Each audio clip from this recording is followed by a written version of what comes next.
Okay, so we're gonna go ahead and learn how to write a simple sentence.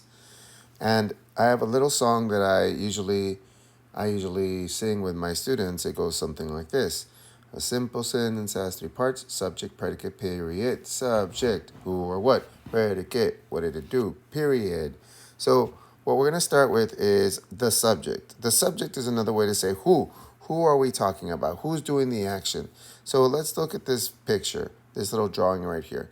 This drawing, we can see that it's a boy. A boy is doing something. So we can give the boy a name, or we can just say the boy. Let's go ahead and just start with the boy, something simple. So who is doing the action? Well, the boy is doing the action. The boy. And remember, this is for simple sentences. There's sentences can get harder, more complex, have more parts, but this is only going to be the three parts, which is who, what is he doing, and the period. So who, the boy, what is he doing? Well, he's eating. So we're gonna go say the boy is eating cereal. Okay, and that's your simple sentence. It has the three parts. Let's go over those three parts. Who, the boy. That's called the subject. The subject of who we're talking about or what we're talking about. It doesn't have to be a person. And right now, in a bit, we're going to talk about that. And then we have the verb. The verb is eating. Okay, so there we go. The boy, what did he do? Is eating. And then finish it off. What is he eating? Cereal. And don't forget your punctuation at the end. All right, let's go ahead and do some more. The next one we have a girl. So we could say the girl or the woman. I guess we'll say the woman. The woman. Who? The woman. And what is she doing? She is running a race. She is running a race. So we'd say the woman is running a race. So another thing I want to mention is these are things that are happening right now. So for example, the who, the woman, that's your subject. And your verb is running. Now, we always look at the verb, and we look at the verb because we want to see when this is happening. And this is something that is happening now because we're using the verb is running. Okay, moving on. Okay, let's make these a little bit more complicated. For example, let's say this already happened. Okay, so we're still going to start with a subject, who. Instead of saying the man this time, we can give the man a name. We could say and we can actually give him more than a name. We could say my uncle Eric. Who? My uncle Eric. He's the subject. Now, what is he doing? Well, we don't have to say what is he doing. We could also say what did he do if this already happened. So what did he do? Well, he went to the store. So my uncle Eric went to the store. Okay. When did this happen? Well, this happened in the past. How do I know that this happened in the past? Well, I know this happened in the past because we're using a verb that is a past tense verb. So just by looking at the verb, we can tell when something happened. Now let's review the parts of this sentence. We have who? My uncle Eric. So that is your subject. What did they do? Went to the store. This is called your predicate. The whole thing, predicate. The second part of your sentence after the subject is called your predicate. The whole thing is your predicate. And of course, this is your verb.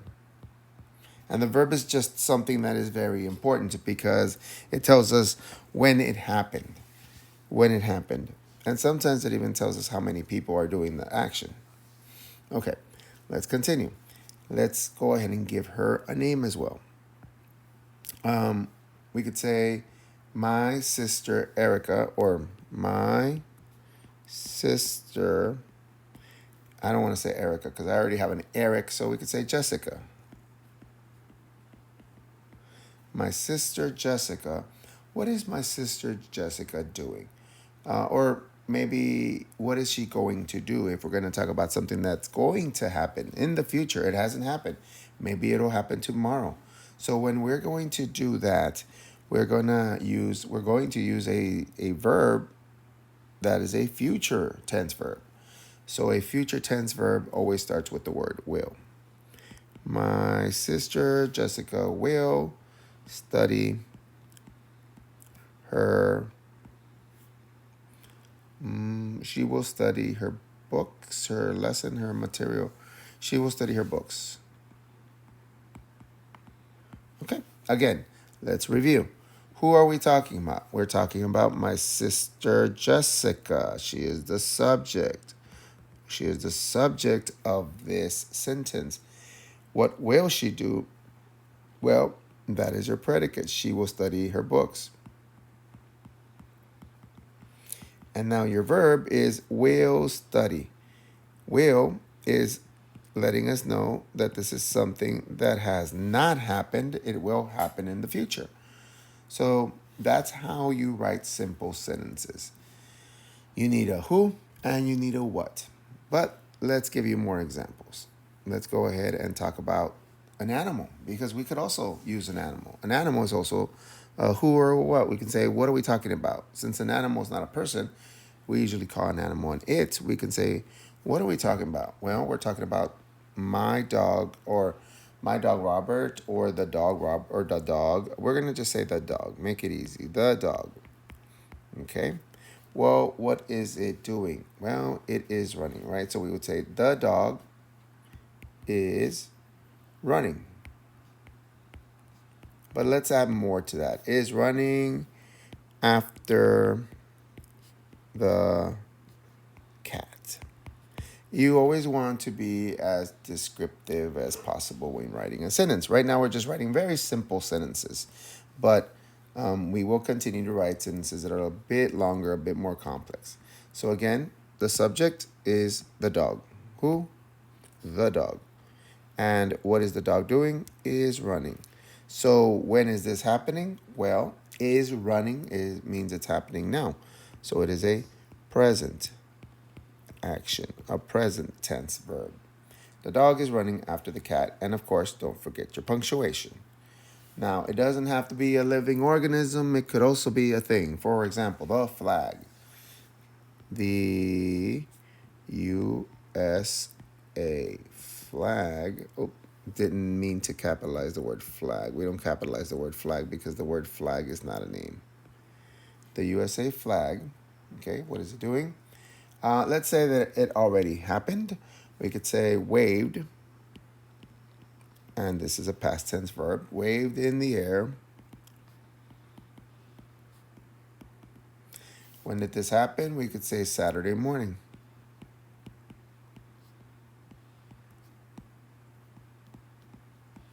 And we do capitalize the word Saturday because in English we capitalize the names of the week.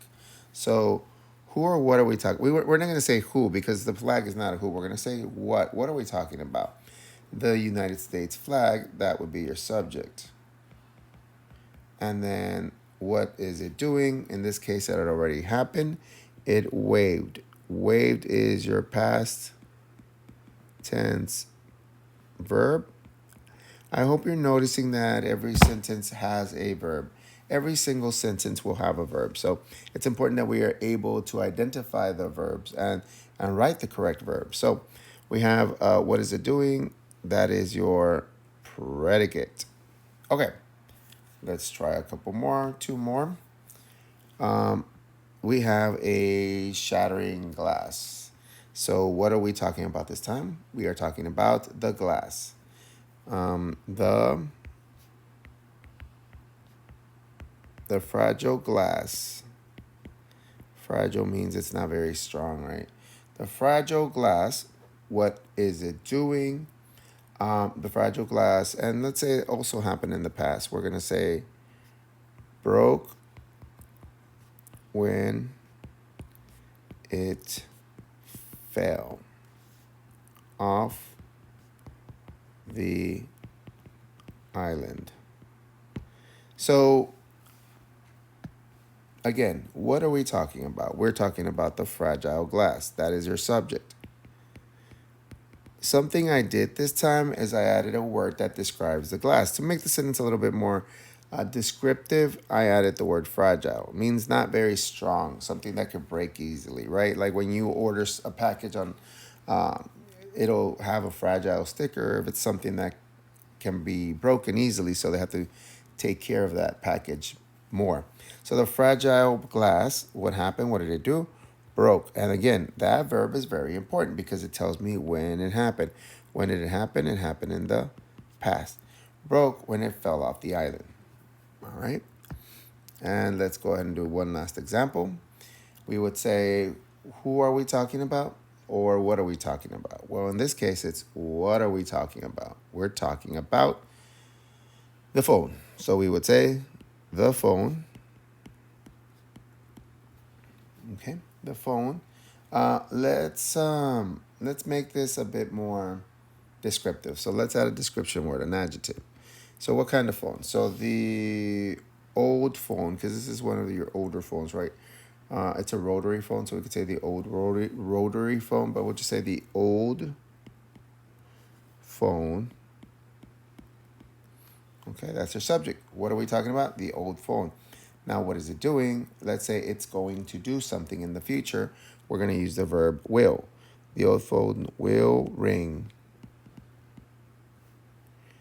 at, we'll say at 2 o'clock.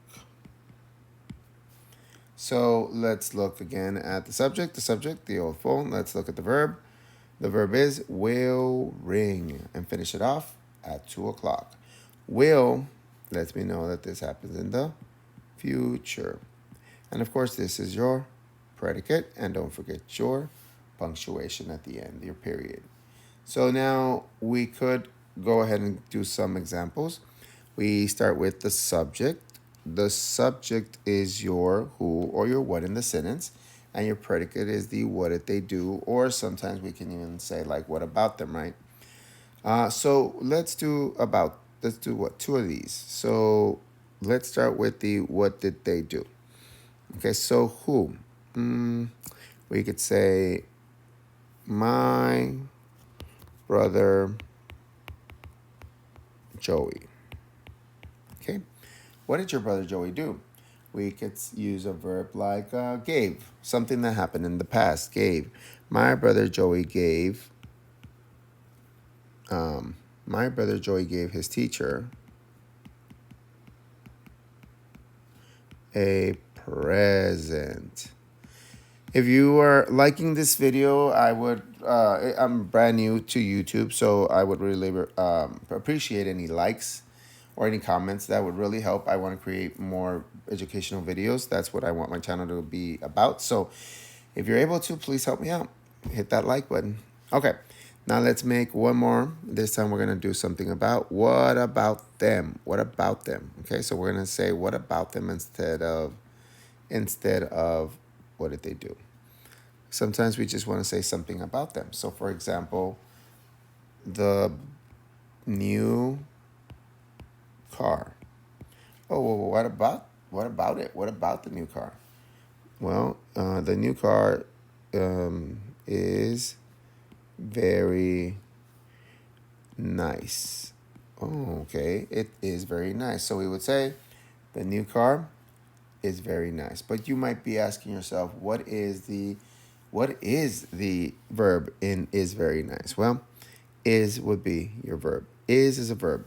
Some very common verbs that describe something are like is, was, were, and are. So those are some verbs that we use a lot in sentences.